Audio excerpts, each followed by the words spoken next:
সৰুতে আমি পইচা তুলি 10 টকা বা 5 টকা দি কণী দি খানা খাইছিলোঁ, কিন্তু এই সৰু কালৰ নহয়, আজি ডাঙৰে। আজি আমি সকলোৱে মানে একেলগে খাম, সেয়েহে মোৰ ভগত পৰিছে কণী। আহকচোন বনাওঁ। নমস্কাৰ সকলোলৈ, মোৰ ইউটিউব চেনেলটোলৈ আপোনালোক সকলোকে স্বাগতম জনাইছোঁ। এয়া মই কুকাৰটোত কণীখিনি দি লৈছোঁ। ইয়াতে মই কণীখিনি ধুনীয়াকৈ উহাই ল'ম। এয়া কণীখিনি উহোৱা হ'ল, আলুখিনি চেলাই লৈছোঁ। কেৰাহীটোত অলপমান তেল দি ইয়াতে অলপমান হালধি দি দিছোঁ। প্ৰথমে মই আলুখিনি অলপমান ভাজি ল'ম। এয়া আলুখিনি দি দিছোঁ ইয়াতে।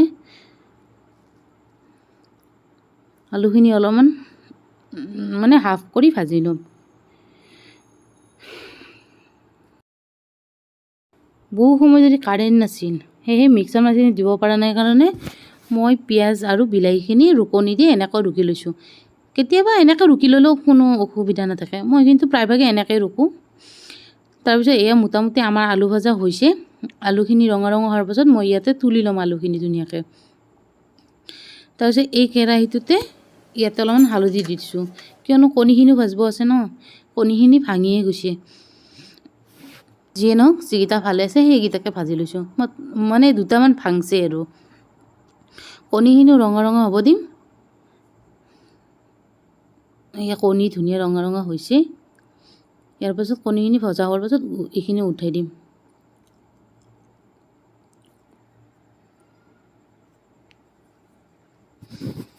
আগৰ দিনৰ মানে খানাবিলাকেই বেলেগ আছিল। 10 টকা দিও 5 টকা দিও আমি কণী দি খানা খাইছিলোঁ। এয়া মই কণীখিনি পূৰা ভাজি লৈ লৈছোঁ। এই দেখিছে ভাঙি গৈছে কণী। ইয়াৰ পাছত এইখিনি তেলতে মই শুকান জলকীয়া দি দিছোঁ আৰু অলপমান জিৰাও দি দিছোঁ। এয়া কাটি থোৱা পিঁয়াজ আৰু কেঁচা জলকীয়াখিনি দি দিছোঁ।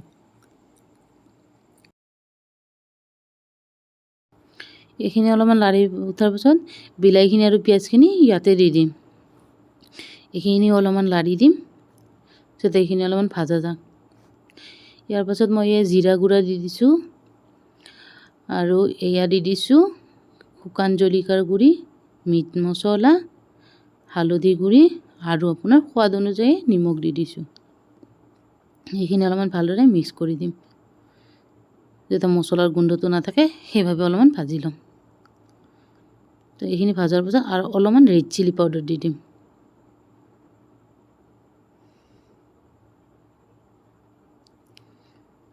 এইখিনি অলপমান ভাজি ল'ম।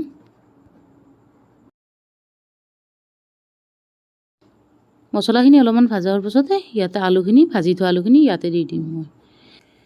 আলুখিনি আৰু মছলাখিনি অলপমান মিক্স কৰি ল'ম, মানে ভাজি ল'ম।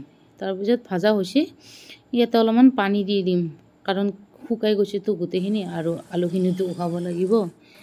ইয়াতে মোটামুটি উতলাইছে। ইয়াৰ পাছত মই কণীখিনি ইয়াতে দি দিম। কণীখিনি দি ইয়াতে ধুনীয়াকৈ এইখিনি মিক্স কৰি দি দিম। তাৰপিছত 2 মিনিটমান থকাৰ পাছত আমাৰ কণীৰ দম ৰেডি হ'বই। এয়া দেখিছে হৈয়ে গৈছে মোটামুটি। আৰু এনেদৰে কোনে কোনে খাই জনাবচোন। এয়া আমাৰ কণীৰ দম ৰেডি। আজিলৈ ইমানেই, বাই বাই।